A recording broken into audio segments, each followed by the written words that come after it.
Los piratas informáticos son los forajidos de la era de los ordenadores. Husmean, roban, esparcen virus. Hoy en día ya nadie habla bien de ellos, pero no siempre ha sido así. Este pirata informático inició una revolución en el mundo de los ordenadores. Este es el pirata informático en el que se inspiró. Y este es el pirata informático que siguió sus pasos y cargó con todas las culpas.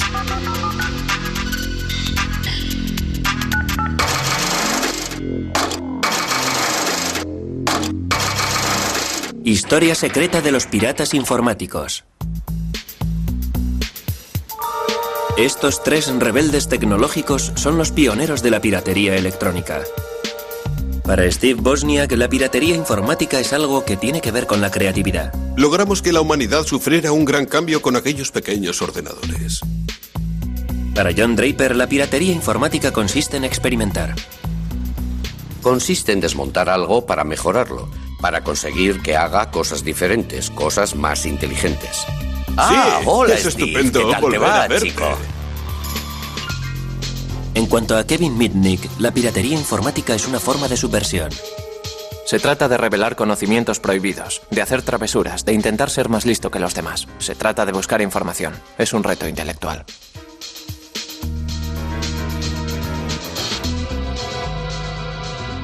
En realidad, el término pirata informático tiene dos significados. Antes se aplicaba a la gente que irrumpía en los ordenadores. Se refería a individuos que se pasaban toda la noche con cualquier equipo que caía en sus manos, Exacto, con la idea de crear un programa que fuera súper perfecto. Sus historias revelan que los piratas informáticos fueron los héroes de la revolución electrónica, pero que acabaron siendo los forajidos de un mundo que ellos mismos habían creado. Hola. Hola. ¿Dónde va ese cable? Este cable telefónico va desde la casa hasta el cable grande que está en la parte superior del poste. Creemos que la piratería informática solo tiene que ver con los ordenadores, pero no habría existido sin la red telefónica. En 1970, John Draper acababa de dejar el ejército cuando comenzó a estudiar electrónica y tropezó con un mundo secreto. Todo empezó con una llamada de un sujeto llamado Denny, quien le prometió que le revelaría los secretos de una nueva moda, la manipulación de los teléfonos. Empezó a hablarme sobre la trampa telefónica, le pregunté. ¿En qué consiste la trampa telefónica? Me explicó. Jugamos con los teléfonos. Respondí, sí, ya lo veo. ¿Y qué hacéis con ellos? Me contestó, hemos logrado entender cómo funcionan. Pregunté, ¿puedes hacer llamadas gratis? Replicó, ¿por qué no vienes y lo ves? Fui a su casa y cuando abrió su padre dije, he venido a ver a Denny. Contestó, ven conmigo. Me llevó a su habitación que estaba totalmente a oscuras. Dije, ¿le importa encender la luz? Me respondió, todos son ciegos, no necesitan las luces. Empezamos a charlar y dije, enséñame la manera de hacer una llamada gratis, me interesa mucho. Sabíamos que era ilegal, pero que eso le daba más emoción. Se trataba no de timar a las compañías, sino del reto tecnológico de conseguirlo. En una época en la que las conferencias a lugares distantes eran todo un lujo, los manipuladores de los teléfonos dieron con el modo de hacerlas gratis. Las redes telefónicas estaban controladas por tonos. Introducirse en ellas era fácil si se contaba con el equipo adecuado. Y podía conseguirse totalmente gratis en un paquete de cereales de los utilizados para desayunar. Esto que tengo aquí es el silbato del Capitán Crunch. Si tapas este agujero de aquí así, se convierte en 2600. Y cuando lo hace sonar en el teléfono, el sonido sordo que se escucha lo reconoce e indica que puedes proceder a efectuar la llamada. Armados con un silbato del Capitán Crunch, los manipuladores de teléfonos podían hacerse con el control de las líneas telefónicas en cualquier momento, en cualquier lugar del mundo. Una de las cosas que solíamos hacer era irnos al aeropuerto. Pasábamos por delante de una hilera de teléfonos públicos tocando el silbato. Desconectando así todas las llamadas. En la época en la que las llamadas se realizaban a través de operadoras, la manipulación de los teléfonos no era posible, pero cuando los paneles controlados por personas fueron sustituidos por sistemas mecánicos, los controles entraban en funcionamiento mediante el uso de diferentes sonidos. Para los manipuladores de teléfonos como el Capitán Crunch o Denny, las redes telefónicas eran un enorme terreno de juego tecnológico en el que había cantidad de sonidos y controles que explorar. Han pasado 30 años y se reúnen para recordar sus proezas. Hola, Denny. Hola. Hola. ¿Cuánto tiempo sin vernos? ¿Qué tal te va, John? ¿Qué tal te va? Denny, pasemos a la acción. Tengo que probar mi nueva caja. La regla de oro era que nunca había que manipular los teléfonos desde casa. Si lo hacías, las empresas de telefonía podían seguirte la pista.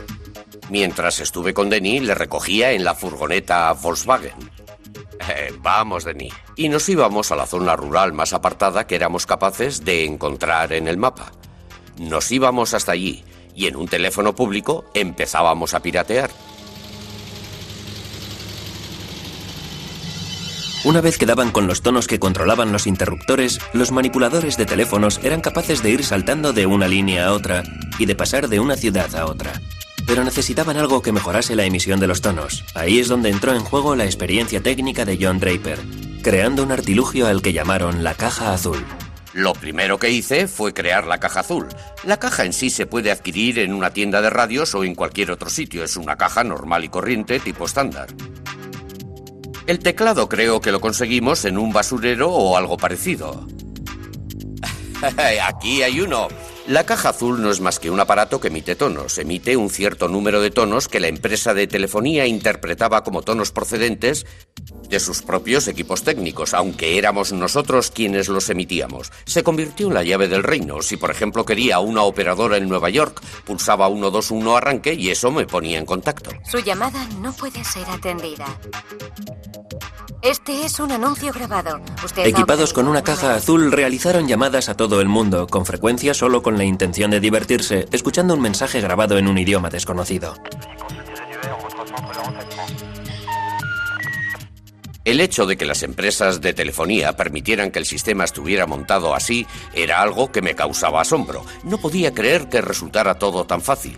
KP182 inicio. Los patrones de los números eran algo que de verdad me intrigaba. Tenía una gran facilidad de acceso a las empresas de telefonía pese a usar un sistema de acceso muy rudimentario.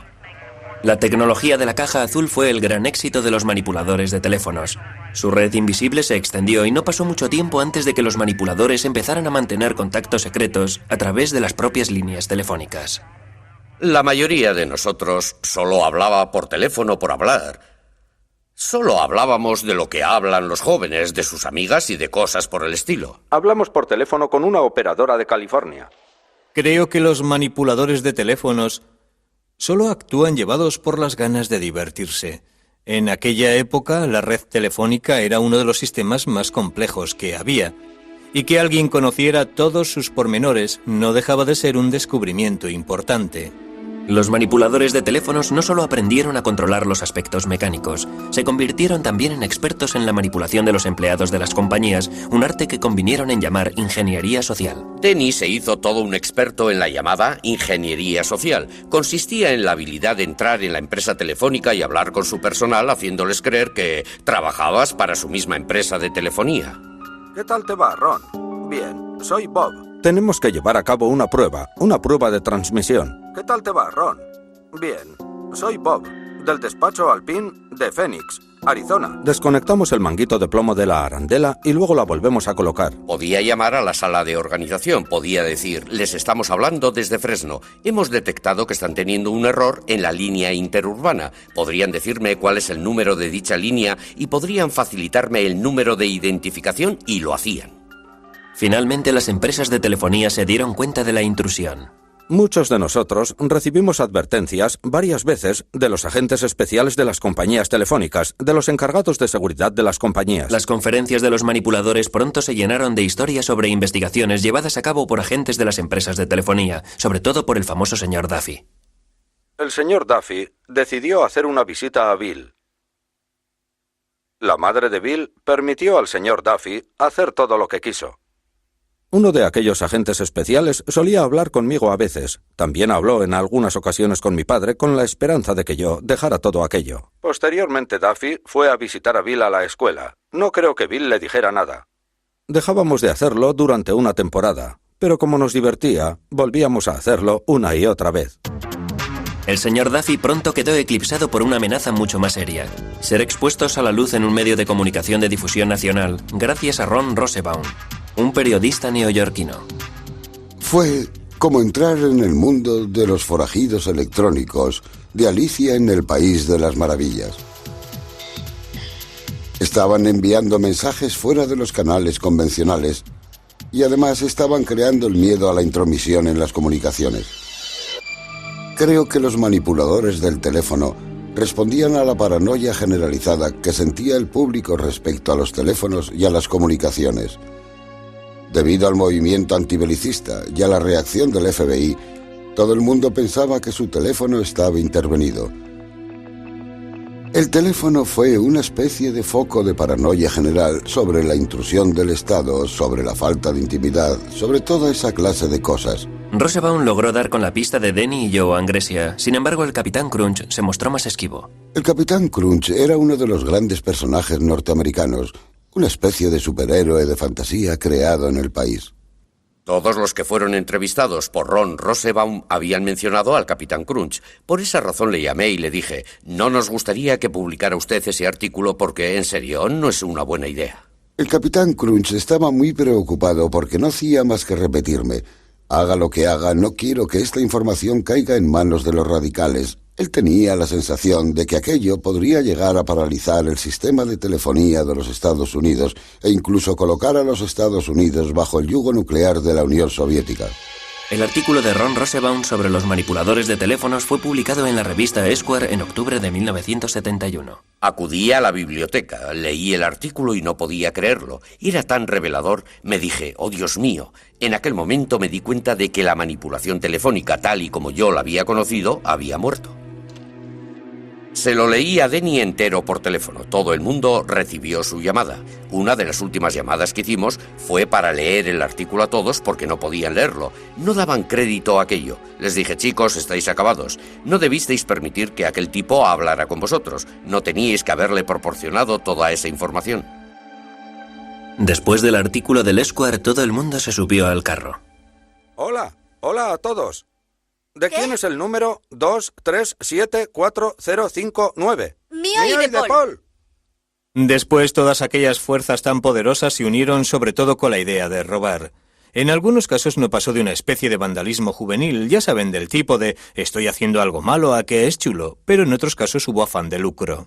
Bueno, en nuestro programa acelerado para cazar a los manipuladores de teléfonos que cada vez tienen más éxito, detectamos que algunos son hombres de negocios, detectives privados, agentes de bolsa, concesionarios de coches. Hasta hemos detectado a algunos que pertenecen al crimen organizado.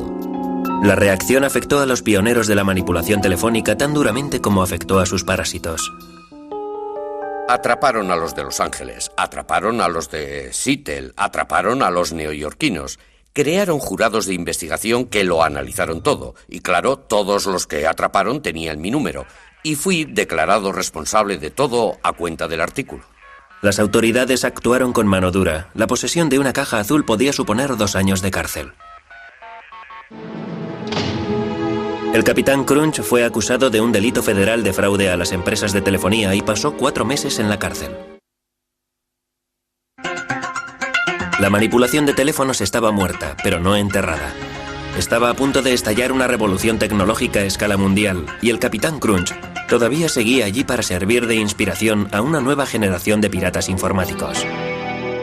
La piratería había nacido como una exploración divertida de las redes de telefonía, pero todo aquello iba a cambiar con la creación del ordenador personal, una revolución tecnológica que los propios piratas informáticos habían inspirado. Un elemento clave en la revolución fue Steve Wozniak, un joven estudiante de ingeniería cuyo mundo había quedado patas arriba tras el artículo del Esquire sobre las cajas azules. Fue el artículo más sorprendente que jamás había leído. Hablaba de ingenieros y técnicos como yo que se habían burlado de las empresas de telefonía y que habían creado redes que nadie pensaba que existían. A Wozniak le entusiasmó tanto el artículo que empezó a montar su propia caja azul. Al principio solo puse algunos de los chips que yo mismo había diseñado en una tabla y empecé a soldar cables. Por esa razón, cuando acabé el montaje de la caja azul, algunos tonos estaban bien y otros mal. Empecé a buscar al Capitán Crunch. Una vez que su tapadera había quedado hecha añicos por el Esquire, John Draper intentó pasar totalmente desapercibido. Todo el mundo decía que John Draper era el Capitán Crunch. Llamé a la emisora de radio y pedí que John Draper me llamara. Me dijeron, no, ha desaparecido de la vista después del artículo del Esquire. Supe que había dado con él. 10 minutos más tarde sonó el teléfono. Exclamé, Dios mío, qué malas noticias. Era él, nos dijo que vendría a Berkeley a reunirse con nosotros en el dormitorio. Tuve la sensación de que el que venía a casa era el mismísimo presidente. Fui allí sin saber realmente qué era lo que estaba pasando. Wolf quiso que le enseñara a utilizar la caja azul. Él acababa de montar una. Me había hecho a la idea de que se trataba de un tío muy ligón y resultón con las chicas, y cuando se presentó en la puerta de alguna manera no coincidía con la idea que me había forjado de él. Dijo, soy el Capitán Crunch. Dije, bien chicos, la verdad, no creo que tenga ganas de hacer esto. Me contestó, está bien. Me sentí todo un héroe. Añadí, me imagino que no pasará nada. Al fin y al cabo, estoy en un dormitorio y será muy difícil que alguien detecte la llamada. Woz me preguntó, ¿podemos telefonear al Papa? Le contesté, pienso que sí. Cogí el número del Vaticano y llamamos preguntando por el Papa. Nos dijeron, el Papa no está disponible en estos momentos. Eran como las 4 de la madrugada. Aquella misma noche empecé a aprender códigos y técnicas de John Draper y de los demás para utilizarlas para hablar con las operadoras, y las semanas siguientes las dediqué a hacer prácticas para ver hasta dónde podía llegar. Creo que estaba un poco asustado con la idea de que me cazaran. Un par de semanas más tarde, el coche de Wozniak sufrió una avería. Por suerte, él y su colega Steve Jobs tenían una caja azul a mano. Decidimos llamar a nuestros amigos de Berkeley con la caja azul para que nos llevaran a casa en coche. Steve realizó la llamada sirviéndose de la caja azul. Cuando contestó la operadora, colgó asustado. Volvió a llamar. Al contestar, la operadora colgó otra vez de lo asustado que estaba. Fue cuando apareció un poli. Estaba en la cabina con una caja azul en las manos. ¡Oh, Dios mío! Seguro que el poli pensó que éramos drogadictos porque yo llevaba el pelo muy largo. Steve me pasó la caja azul y la introduje en el bolsillo de mi abrigo. Me preguntó, ¿qué es esto? Si se pulsaban los botones emitían tonos, por eso contesté, es un sintetizador musical electrónico. El poli le dijo que estaba desafinado. Preguntó, ¿para qué es el botón naranja? ¿Es con el que pirateáis las líneas? Steve le contestó, es para calibrar. El agente preguntó, ¿qué hay que calibrar? Pasé miedo. Supimos que nos habían cogido, nos metieron en el coche patrulla. Los dos polis iban en el asiento delantero y Steve y yo en el de atrás. El poli que iba de copiloto se dio la vuelta. El poli se dio la vuelta hacia Woz y le dijo, un tipo llamado Moog te ha delatado. Era un sintetizador Moog. Mientras Steve Wozniak y el Capitán Crunch andaban enredando con los teléfonos, los despiertos chicos de las empresas del cercano Valle del Silicio estaban consiguiendo grandes avances en la tecnología informática. Sin embargo, a principios de los años 70 los ordenadores eran todavía unas máquinas enormes muy impersonales al servicio de unas empresas enormes muy impersonales. Se empezó con lo de los ordenadores con el fin de descifrar códigos, detectar misiles, crear armas para la guerra. Ese fue en realidad el origen de los ordenadores modernos. Luego fueron apareciendo los que manejaban enormes y complejas bases de datos con fines comerciales. Los ordenadores se consideraban como aparatos que no había que tocar. No se podía entrar donde hubiera un ordenador. Había que mantener las distancias, pero mostrar reverencia y respeto a quienes supieran manejarlos. Pero en aquella época el respeto era un bien bastante escaso. A finales de los años 60 hasta los ingenieros informáticos tenían ya su contracultura. Lo bautizaron piratería informática. Los objetivos prácticos eran secundarios. Lo importante era lo que los piratas informáticos denominaban el puro placer de la exploración. Un sentimiento que los manipuladores de teléfonos hubieran reconocido como propio. Los manipuladores de los teléfonos estaban aprendiendo cómo utilizar una tecnología, cómo introducirse, cómo utilizar y expandir la tecnología por caminos que en general no estaban al alcance del público. De la misma forma, la piratería informática iba ampliando sus fronteras, iba aprendiendo a explorar los ordenadores para conseguir que hicieran cosas que la gente afirmaba eran incapaces de hacer. Para conseguir sus propósitos, los piratas informáticos necesitaban tener acceso a un ordenador, pero en aquella época no resultaba fácil. En mi primer año en la universidad dije a mi padre, algún día tendré un ordenador Nova 4K. Me contestó, Steve, cuesta tanto como una casa. Le respondí, entonces viviré en un apartamento. Algún día tendré ordenador. Cuando los ordenadores eran todavía unas máquinas crujientes que costaban 5.500 millones de euros, la idea de que alguien tuviera su propio ordenador personal resultaba inconcebible. ¿Por qué iba a querer alguien disponer de su propio ordenador personal? Era ridículo, era como que alguien dispusiera de su propia bomba atómica. La bomba estalló bajo la forma de unos nuevos componentes para montar un equipo que fue llamado Altair 8800. apareció un artículo en una revista técnica en el que se presentaba el Alter, un equipo que cualquiera era capaz de montar. Entusiasmó tanto a un par de personas de la zona de la bahía que decidieron formar un club, incluso antes de que dichas piezas empezaran a salir al mercado. Se reunieron solo para compartir información. Lo bautizaron Club Informático Casero. Una noche de marzo de 1975 se congregaron 30 personas en un garaje para contemplar aquella extraña caja. Entre ellas se encontraba Steve Wozniak. Dentro de la caja había montada una red que llegó a fascinarles incluso más que la red telefónica. Estábamos dentro del garaje. Fuera estaba oscuro y estaba lloviendo. La puerta del garaje estaba abierta y todo el mundo empezó a hablar sobre ordenadores. La caja del Alter no tenía nada de especial. Venía desmontado. Una vez que lo montabas, movías las clavijas y empezaba a funcionar, pensabas, vaya, es bonito de verdad. Pero ¿qué puedo hacer yo con esto? Lo que hicieron fue programarlo para que interpretara Daisy. 15 años antes, los ingenieros informáticos habían conseguido obtener la melodía con una máquina del tamaño de una casa. En aquellos momentos, los piratas informáticos estaban consiguiendo lo mismo con un ordenador casero. Aquella primera reunión despertó tanto mi interés que los encuentros bisemanales se convirtieron en lo más importante de mi vida. Al club casero enseguida se le quedó pequeño el garaje. La piratería informática estaba ganando terreno. Alguien se levantaba y preguntaba, ¿tengo este problema? ¿Sabe alguien resolverlo? O, ¿recordáis que se mencionó este problema en el club hace 2 semanas? Ya tengo la solución. Fue un formidable intercambio de información. En el club me dediqué a pasar esquemas a todo aquel que quisiera hacerse con ellos. Saqué toneladas de fotocopias porque me sentía orgulloso de que vieran mi trabajo. Lee Felsenstein se convirtió en el moderador del club. Lo organizó todo muy bien, respetando el talante de nuestro cometido, que consistía básicamente en compartir toda la información. No atrajo a gente de nivel y que había tenido éxito en las empresas, a empresarios. No atrajo a ingenieros, de verdad. El prototipo de ingeniero se sentía bloqueado por ese sentimiento de... he de contar con permiso para hacer algo que no se ha hecho hasta ahora. Sin embargo, nosotros estábamos allí porque no necesitábamos ningún permiso. Los piratas informáticos se pusieron a trabajar para conseguir lo imposible, la creación de sus propios ordenadores. Sentíamos fascinación por contar en nuestras manos con la tecnología informática, por ser capaces de llegar a controlarla. Cada vez que alguien traía un ordenador al club, lo primero que hacía la gente era ponerse rápidamente a trabajar, a desmontarlo, a aprender todos los trucos y asediar a su creador con trillones de preguntas. ¿Cómo funciona? ¿Qué es eso? ¿Eso va ahí? ¿Qué clase de máquina es esta? Fascinados por la tecnología experimental, a los piratas informáticos no les importaba lo que sus ordenadores fueran capaces de hacer. Nadie tenía una razón práctica para querer poseer un ordenador personal. Siempre se inventaban razones como llevar bien el balance de las cuentas, o guardar unas recetas, o controlar cosas de la casa, pero casi nadie hacía nada de eso. Eso es sentimiento de culpabilidad. ¿Acaso se le pregunta a alguien, está muy bien, pero ¿qué haces con tu tren a escala? Nada, juego con él, disfruto con él, es divertido enredar con él, me divierto experimentando con él. Pero con aquellos experimentos se lograron auténticos avances. Empecé a darle vueltas a las cosas en mi cabeza y creé un pequeño truco que consistía en que si tenía unos pocos datos y los encerraba en un círculo, resultaba, por extraño que parezca, que si los sincronizaba bien, en la pantalla aparecían colores, como si se tratara de una televisión en color.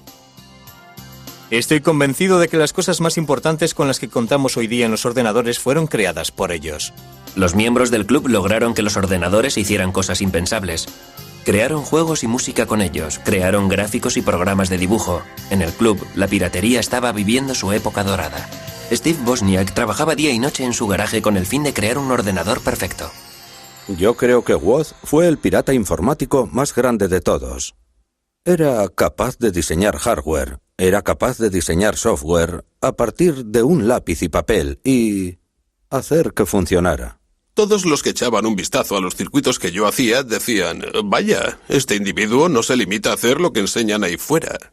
Él era capaz de hacer cosas que los demás no hacían, de establecer conexiones que los demás no hacían. Lo que me gustaba de los piratas informáticos es que tenían una forma distinta, una mejor forma de ver aquel mundo que les permitía establecer todo tipo de conexiones. Los piratas informáticos experimentaban con cualquier hardware o software al que podían tener acceso aunque no fuera suyo. Sin embargo, no todo el mundo tenía la idea de compartir. En 1976, el Club Casero recibió una carta hiriente de otro pionero informático. La mayoría de los aficionados a la informática han de ser conscientes de que se apropian de software que no es suyo. ¿A quién le importa si se paga o no a la gente que trabaja en ello? Lo que hacen es robar. En el que después se convertiría en un momento clave en la historia de la industria informática, Bill Gates escribió una carta desairada a los miembros del club en la que decía: «Un momento, yo escribí esto por dinero, no podéis distribuirlo, no es gratis, es trabajo». La carta de Bill Gates fue un presagio de lo que se avecinaba. Los ordenadores personales estaban a punto de convertirse en un gran negocio, tal y como Wozniak descubrió cuando su invento de garaje se transformó en el primer ordenador Apple. Cuando creó el Apple I, no le preocupó lo más mínimo haber inventado un nuevo producto. Él solo quería un ordenador que funcionara como él quería que funcionara, con todas las particularidades y características de diseño que a todo aficionado le gustaría que tuviera su ordenador. Steve Jobs, su compañero de universidad, que no había intervenido en la creación del hardware ni del software, dijo: «¿Sabes? Podríamos venderlos». Wood le respondió: «Tranquilo, hombre, tranquilo». La nueva empresa de Wozniak y de Jobs pronto creó el Apple II tras el Apple I. El ordenador de aficionado de Wozniak se convirtió en un producto de consumo muy apreciado. El Apple II introdujo la idea de que lo que se compraba era una caja de plástico parecida a una radio o a un aparato de alta fidelidad. Uno se lo llevaba a casa, lo enchufaba y empezaba a funcionar. Al tener que montar los primeros Apples a mano en el dormitorio de Wozniak, el proyecto no tenía visos de ser muy ambicioso. Pronto fue muy diferente. Steve me llamó por teléfono y me dijo: «Adivina, tengo un encargo de 54.000 euros». Solo habíamos puesto unos cientos de euros entre los dos y siempre nos preguntábamos si alguna vez lo recuperaríamos. De pronto me dice que tenemos un encargo de 54.000 euros. Supuso una conmoción enorme.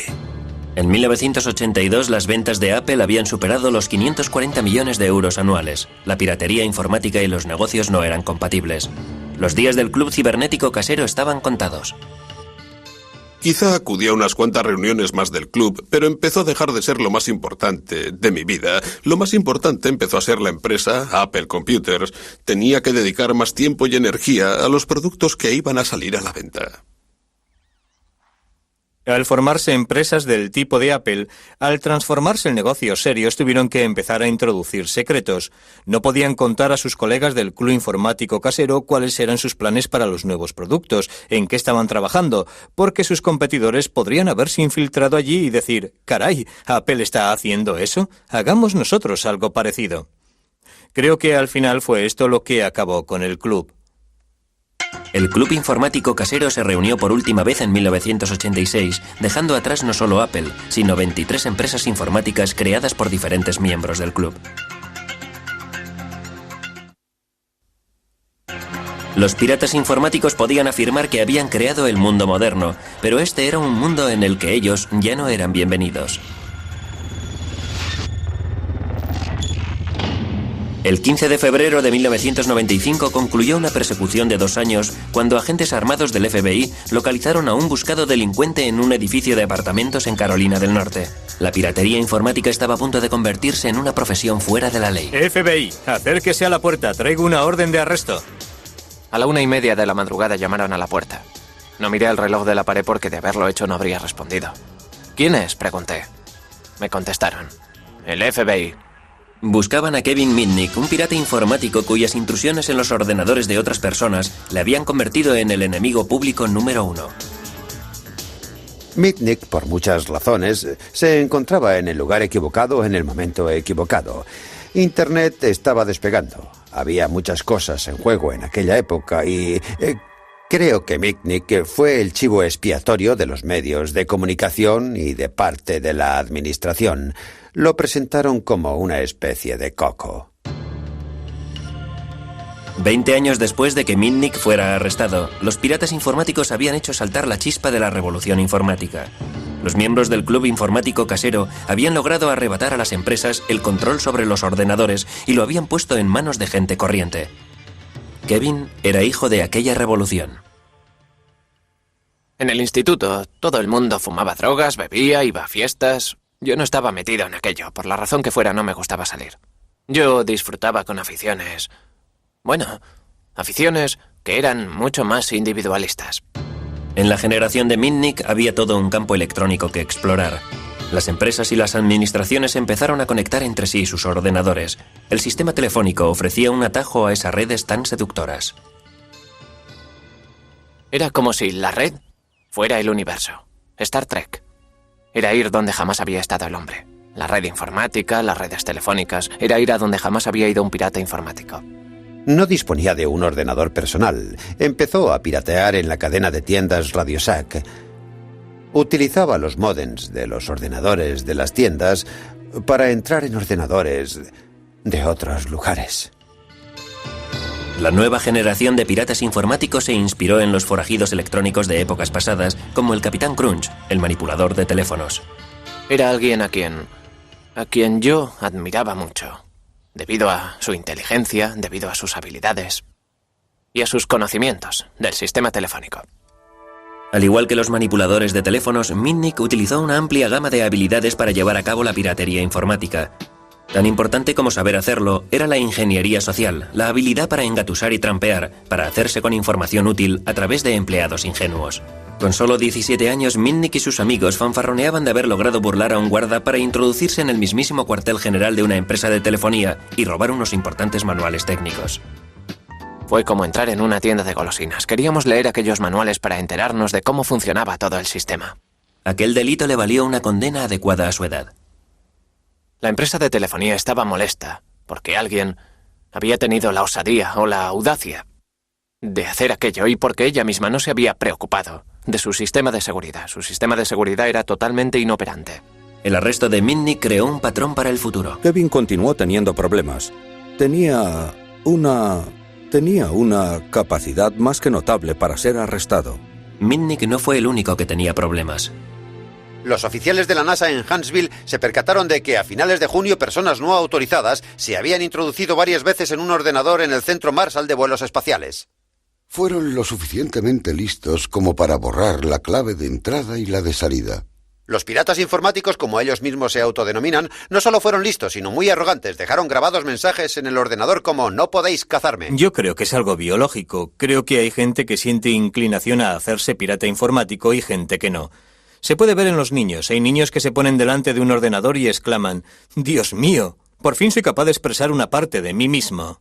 Las investigaciones llevaron al FBI a la casa de 4 adolescentes, todos los cuales iban a un colegio elitista. Allí es donde Michael Strickland dice que consiguió el número del ordenador de la NASA. Bueno, el número estaba en la lista del módem de Huntsville como un número más. Evidentemente era un error. A pesar de todo, tomé la decisión de hacer la llamada. El término pirata informático empezó a vaciarse debido a la gente que no estaba imbuida del espíritu de los piratas informáticos que irrumpieron por primera vez en los ordenadores. Hubo muchas intrusiones realizadas por adolescentes que se hacían con las claves o que aprovechaban las debilidades del sistema para introducirse en los ordenadores. Hizo falta una película de Hollywood para que el enfado se convirtiera en pánico. De repente hicieron una película, Juegos de Guerra, que tuvo un gran éxito de taquilla. Una película que ensalzaba la utilización de los ordenadores para introducirse en unos sistemas muy potentes y en la que casi hacen que estalle la Tercera Guerra Mundial. El significado de la palabra pirata cambió de la noche a la mañana. Un pirata informático pasó a ser un crío mofletudo lo bastante listo como para introducirse en una red informática perteneciente a una enorme organización militar. La emoción estaba en entrar donde no debías y en intentar que no te detectaran. La pasión que Mitnick sentía por explorar nuevos campos fue creciendo. Tomó la costumbre de dejar sola a su esposa para ir a un motel barato y así piratear las 24 horas al día los 7 días de la semana. Con la llegada de Internet no había ya nada que le frenara. Hasta la fecha resulta difícil hacer de Internet algo seguro porque fue creada para que la información navegara sin ningún tipo de cortapisas. Fue concebida con principios muy abiertos. Nadie es propietario de los protocolos que rigen Internet, por lo tanto todo el mundo puede hacer uso de ella. Pero el tiempo pasaba rápido, la frontera de los piratas informáticos había desaparecido. Internet iba a convertirse en una herramienta de trabajo. Los piratas ya no eran bien recibidos. A finales de los años 70 y principios de los 80, te animaban a practicar la piratería informática. Era lo que se llevaba. No era considerada un delito, sino más bien pura agudeza. Era una afición divertida. La sociedad que me rodeaba, la de mi entorno, fue cambiando. Yo estaba tan metido en la manipulación de teléfonos y en la piratería informática que no me percaté del cambio que se estaba dando en la sociedad de mi entorno. Sentía por ellas auténtica pasión e interés. Los experimentos de los piratas informáticos como Mitnick se convirtieron en un problema a la hora de aplicar las leyes. Las cosas habían cambiado. Aquel no era ya el mundo en el que había crecido el club informático casero. La piratería pasó a ser asunto del FBI. Los delitos informáticos se han hecho cada vez más importantes a medida que los ordenadores han ido entrando cada vez más en Internet. Nos llegan muchas más quejas. Era un nuevo tipo de delito. No había ventanas rotas, coches que se daban a la fuga, ni huellas dactilares. Tuvimos que ponernos al día no solo en las nuevas tecnologías, sino que también en las técnicas innovadoras utilizadas por los delincuentes. Pero Mitnick fue eligiendo objetivos cada vez más grandes. En 1988 pirateó la red de DEC, un gigante de la informática, y copió detalles de su software que eran de alto secreto. No pasó mucho tiempo antes de que el FBI fuera a por él. Abrimos una investigación sobre el robo de software referente al desarrollo de un sistema operativo de la Digital Equipment Corporation. Mitnick fue arrestado en 1988. En 1989 fue declarado culpable y posteriormente cumplió condena en una cárcel federal. DEC declaró que el pirata lado oscuro le había causado daños por valor de 4.300.000 euros.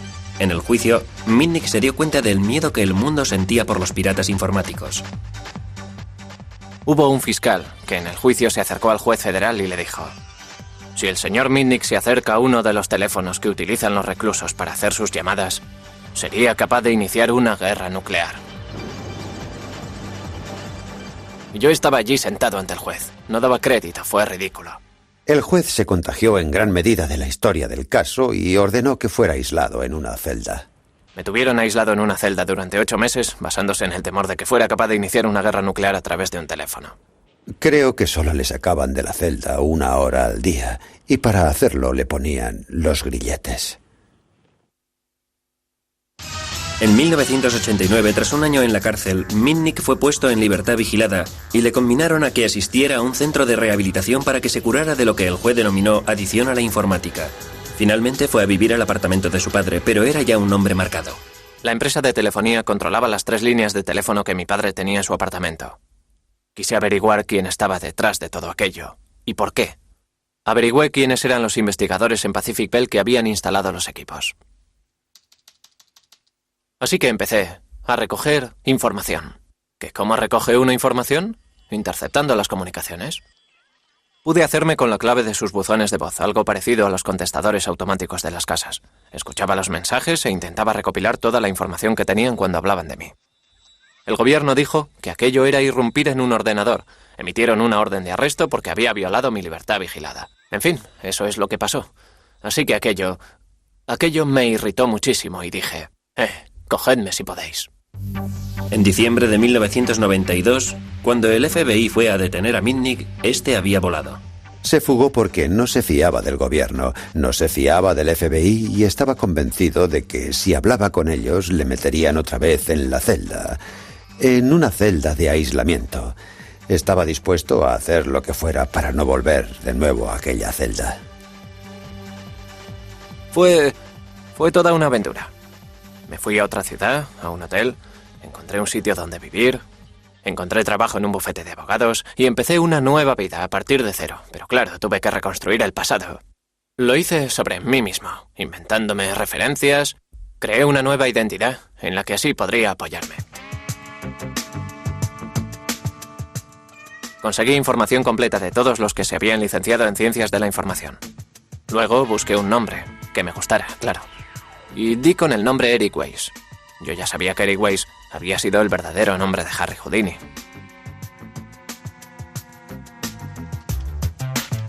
Estuve trabajando en el bufete de abogados de Denver durante un año.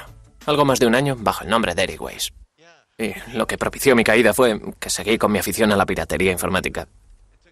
Mitnick era capaz de introducirse en cualquier sistema llamando a la gente desde su teléfono portátil mientras iba camino de casa. Engañaba a directores, secretarias e incluso a ejecutivos al objeto de conseguir información. Mitnick siguió pirateando con una sola intención: ir por delante de la ley. Al piratear empresas de telefonía portátil y copiar sus teléfonos, era capaz de hacer llamadas cuya pista era imposible de seguir. Mitnick jamás persiguió un ideal o un objetivo que no fuera el pirateo en sí y el de ir siempre por delante del FBI. La fama de Mitnick se extendió muy pronto. En el verano de 1994, el fracaso del FBI en la detención del forajido informático ocupó los titulares de la prensa gracias al periodista John Markoff. Se trataba de una buena historia, es decir, era un joven que ya había sido arrestado y que lograba zafarse de la ley gracias a sus habilidades. Sencillamente, era una buena historia. Fue el quien creó el mito de Kevin Mitnick, el John Dillinger del ciberespacio. Creo que presentaron más de 60 denuncias sin pruebas que figuraban como hechos, como por ejemplo que había irrumpido en el NORA. Contaron historias falsas sobre el banco Security Pacific y que había pinchado los teléfonos del FBI. El retrato que Markoff hizo de Mitnick caló hondo en el miedo creciente que sentían tanto las empresas como el público en general, que empezaban a acostumbrarse a la idea de una vida enganchada a los cables. Era una época en la que se hablaba de Internet. Estaba apareciendo la web a nivel mundial y la gente pensaba, podemos utilizarlo en el día a día y en los negocios. Si lo vamos a utilizar en los negocios, hemos de asegurarnos que los sistemas sean muy seguros, porque si vamos a mover millones de euros y vamos a disponer de información de clientes o de empresas, no puede ser algo que esté en la red al alcance de cualquiera. Nos interesa que toda esa información esté solo a disposición de la gente para la que queremos que esté disponible. Todo el mundo depende de los ordenadores. Los transportes, los bancos, la bolsa. De alguna forma la informática está presente en todo lo que hacemos. Cuando levantamos el teléfono, también es pura informática. Y solo la gente que no está familiarizada con dicha tecnología piensa que se trata de algo místico, algo mágico, y que ese tipo del que hablan es el enemigo público número 1 porque es capaz de manipular las cosas y cargárselo todo. Cuando por fin el FBI detuvo al enemigo público número 1, este residía en Carolina del Norte bajo el seudónimo de Tom Case. FBI, acérquese a la puerta, traigo una orden de arresto. Se han equivocado de hombre. Compruebe el buzón en el piso de abajo. Inmediatamente me puse al teléfono. Les dije a mis familiares dónde estaba, porque no tenían ni idea de que residía en Carolina del Norte. Me puse en contacto con mi abogado. ¡Un momento! Le conté que tenía al FBI en la puerta. Y acabé abriendo la puerta, solo un poco, para mirar. ¿Quiénes son ustedes? Inmediatamente empujaron la puerta y preguntaron, ¿es usted Kevin Mitnick? Respondí no, y dije, me llamo Tom Case. ¿Por qué han irrumpido ustedes en mi casa? ¿Acaso no comprueban los buzones antes de importunar a alguien? Hice el papel de ingenuo y de que estaba enfadado. ¿Traen una orden de registro? La tenemos si es usted Kevin Mitnick. Dije, ya, pero no soy Mitnick. ¿Dónde está la orden? Y me dijeron, queremos llevarle al cuartel general del FBI para comprobar sus huellas dactilares y ver si realmente es usted o no Kevin Mitnick. De acuerdo, dije, por supuesto. Y añadí, deme su tarjeta, dígame a qué hora quiere que me presente mañana y allí estaré. Me dijeron, no, tenemos que llevarle ahora mismo, no tenemos ningún interés en que esto se retrase. Arrestadle, ponedle las esposas. Y así me arrestaron. Mitnick volvió a estar entre rejas. En aquella ocasión se enfrentaba a 25 cargos por fraude telefónico e informático. El caso era tan complejo que Mitnick se pasó 4 años y medio en una celda antes de ser llevado a juicio. Estuvo retenido en una cárcel del condado. Le golpearon, le hicieron un montón de cosas para que se enterara de que el gobierno estaba dispuesto a aplicar mano dura. La administración le dejó bien claro que podía ser acusado en distintas jurisdicciones, que podría enfrentarse a juicios múltiples. Durante mucho tiempo no hubo pruebas en su contra. El único juicio que Kevin Mitnick tuvo fue el que se llevó a cabo en el New York Times y en los medios de comunicación. Mitnick fue acusado de robar 86,5 millones de euros en concepto de software a las empresas que había pirateado. Como defensa, él se basó en la ética del pirata informático, que dice que copiar software no es robar. Para cometer un fraude informático tienes que quitarle a alguien su dinero o sus bienes y... En mi caso no se habló de dinero y en cuanto a lo de los bienes... ¿Privas a alguien de sus bienes y solo te limitas a hacer una copia de ellos? ¿De veras haciendo eso le estás privando a una persona de sus bienes? El gobierno jamás obtuvo nada. No, jamás obtuvo pruebas de que yo quisiera hacer uso de dicha información. La propia información era mi trofeo. Era la prueba del pirateo.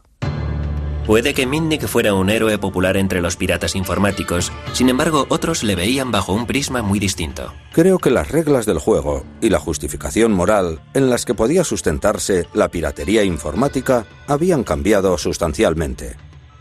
En cierto sentido, dicho espíritu solo iba acorde con un mundo más primitivo. Me parece que hoy en día no es posible justificarla de la misma manera. En 1999, Mitnick fue condenado a 5 años de cárcel, gran parte de los cuales ya había cumplido mientras esperaba la celebración del juicio. Fue una sentencia más severa de la que reciben muchos asesinos. El año pasado le dieron permiso para que saliera en libertad vigilada. En mi libertad vigilada estoy sometido a unas condiciones tan estrictas que si se me ocurriera tocar este ordenador es probable que me internaran otra vez en una prisión federal.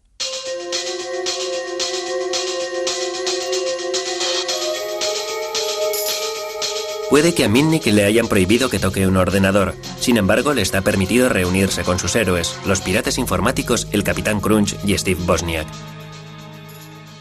Es puro sensacionalismo hacer que los piratas informáticos representen una amenaza a nuestra forma de vivir, a nuestra seguridad, a nuestro dinero y a todo lo demás que hay en el mundo. La gente no acaba de entender a las mentes curiosas. Siempre habrá un grupo de jóvenes brillantes y técnicos que hurgarán y se preguntarán ¿qué es esto? ¿Qué pasaría si...? A estos pioneros les resulta muy difícil hacerse a la idea de que el pirata informático es actualmente un forajido. Lo cierto es que el mundo ha cambiado y lo único que queda son bonitos recuerdos y reliquias de un pasado glorioso.